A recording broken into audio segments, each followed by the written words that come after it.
Good morning, everyone. Vocal communication is an important thing that allows us to survive and thrive. Yet each year, hundreds of thousands of people will join the millions who have lost or are going to lose their ability to speak. And so this can be from traumatic brain injury, from stroke, even neurodegeneration such as ALS. And so neuroprosthesis are basically devices that directly decode the neural intentions directly from the brain activity, bypassing the part of the damaged nervous system. In doing this, we're able to allow these individuals to once again communicate and advocate for themselves. Now, what this looks like in practice, my lab has actually developed one of the most, the most accurate speech decoder to date. We've done this with a participant who has ALS. If you were to listen to this person speak, you would not be able to really make out what they say. However, we have above 90, like about 97% accurate speech decoder. And so what that looks like is like this.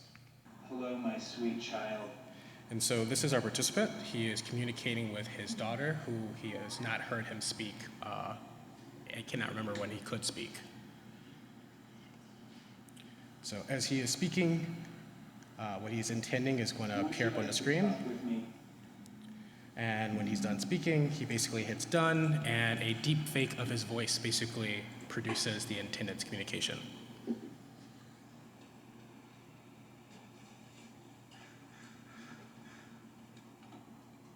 You are a good kid, and I am proud of you. As you can imagine, these devices are fairly helpful for people who are unable to communicate. And so how we're able to do this, so with our participant, we use an array called the Utah array. So these little spikes, this picture is something that is about the size of a postage stamp.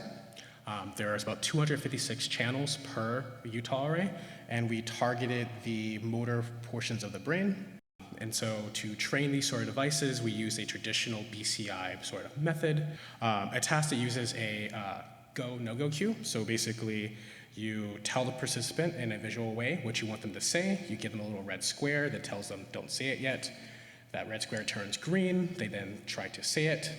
After a period of time that you kind of convey, it'll turn red, and that is basically our data where we know what they're supposed to be saying. We know around the time they're supposed to be saying it, and we used neural network methods to basically pull out the features in decoder. As you can imagine, that's pretty useful as a tool. So this is what that looks like in practice, and this is work that's been done with one of my colleagues, Nick Card. And so as you're going to see, here's a red cue, and it says no one knows what that is, which is basically what we're asking him to say. And so he is trying to speak. And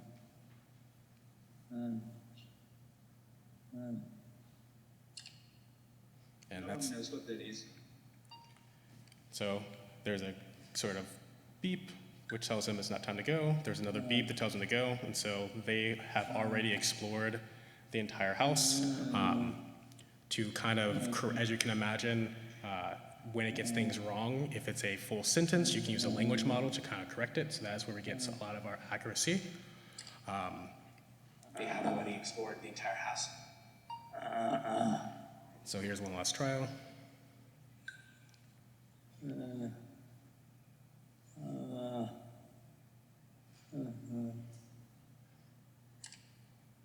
Three-hour difference.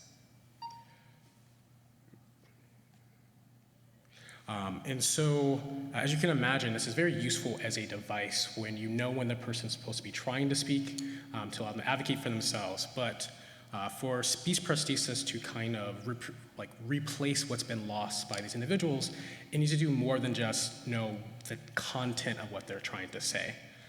If you think about natural communication, speech BCI needs to be able to support turn taking. So when you have two speakers, the lag between two turns is less than 200 milliseconds.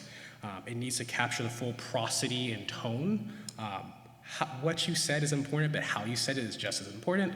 And as I'm speaking, and as you kind of notice, as the feedback was a little wonky, it caused me to speak slower, we're constantly checking what we said matches what we intended.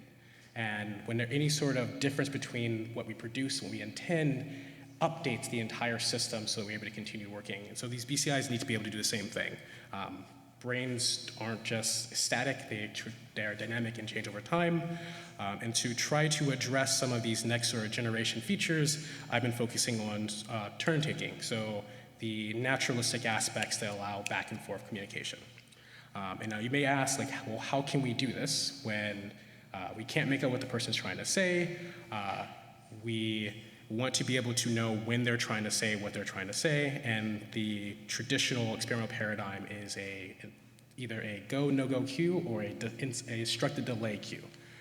And so I've been developing a new sort of task called critical information task, and to try to explain what that looks like, I'm going to give a little quick demo.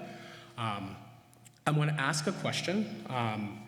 As soon as I'm done asking a question, I would like that audience to then answer the question, all right? The opposite of soft is what familiar word? What familiar word is the opposite of soft? It's subtle, but you might have noticed that the timing that you're able to respond to that question is slower if the critical word, soft, is at the end of the question. And I asked you the exact same question twice. By controlling the semantic structure of the sort of dialogue, we're able to control when the participant can begin planning their response, as well as we can figure out what they're trying to say using our existing decoder. And so this is what that looks like in practice. This is work that's been enabled by one of my lab mates, Maitri, where she is, instead of decoding the content of the communication, she's actually trying to directly synthesize the acoustics. So what you're going to see, instead of there being a sort of instructive like text, there's going to be a question that's going to be asked, and I'm going to have to speed up a little bit. And the participant is going to respond. You're going to hear this sort of computer noise. That is the direct decoding from her device. Which animals, who are often found either on farms or in zoos, bark? And so because we can't make out what he's trying to say, and it's easier for us to get a direct answer from him using an eye tracker to confirm whether or not what we expected him to say is what he said. Are often found either on farms or in zoos. Looking at the sort of response times between the early task and the late task, we do see a normal sort of separation between the two. It's a little bit closer together than a healthy person. However, eyeballing some individual electrodes, I'm going a little bit fast with this, so apologies. So here's one channel that just eyeballing looks like it's more in charge of planning. This sort of blue icon is basically the time that we ask the critical word. We're seeing this uptick in activity for that channel relative to that, whereas here is a channel that eyeballing looks like it is to do with speech. As you can see, this is when the participant is actually responding, and you're seeing this sort of uptick.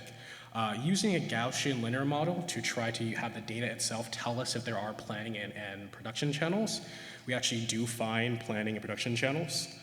So here is the highest, the channel with the highest coefficient for planning. Here are a bunch of trials, and these are basically the same channel. And so this is aligned to the critical word, and we're seeing this sort of uptick in activity. And here is the alignment to the speech, where we're seeing again, basically an uptick in activity relative to the speech. But here is a more speechy channel where that sort of uptick in activity really only occurs during speaking. And so we're currently working on seeing if we can leverage that sort of planning activity for improving the speed of our decoder. But there's also some sort of novel features we've noticed as well. We've noticed that for many of the channels, there's what is active suppression. So while they're listening to the question, they intend to respond, you basically have this decrease in activity, and then basically as soon as they're ready to respond, that channel sort of ticks up. We want to leverage this sort of experimental paradigm, so instead of having it be to tell them what we want them to say, we would use the semantic structure of our cues in a dialogue to influence when they will be responding and what sort of responses they will give. So instead of having this sort of go, no-go cue trials, we would have a dialogue where we're kind of slightly guiding them, but it's more naturalistic to try to improve the decoding of these systems. I would like to thank my lab and my funding, and hopefully there's a little bit of time for questions if there is.